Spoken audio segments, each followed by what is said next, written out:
Nu, nākošais, kad mēs darām līdeku, man līdekas filējumu, tas ir mangoldu lapas. Tādas lapas, kas izskatās pēc rabarbera un biešu krustojuma. Tātad es tajās mangoldu lapās sutināšu to līdeku. Ko lūdzu?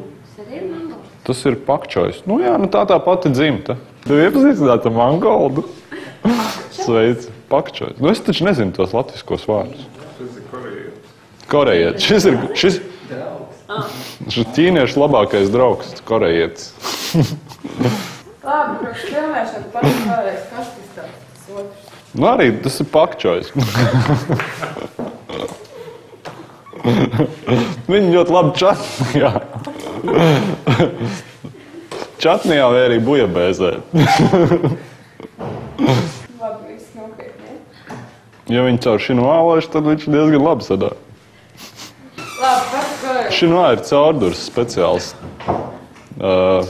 Konusveida caurdurs. Bujabēzē. Jā, nu var cikot lapas, kas īstenībā negaršo pēc nekā. Ļoti neitrāls lapas. Viņas var iesēt un izaugt šī tāda te.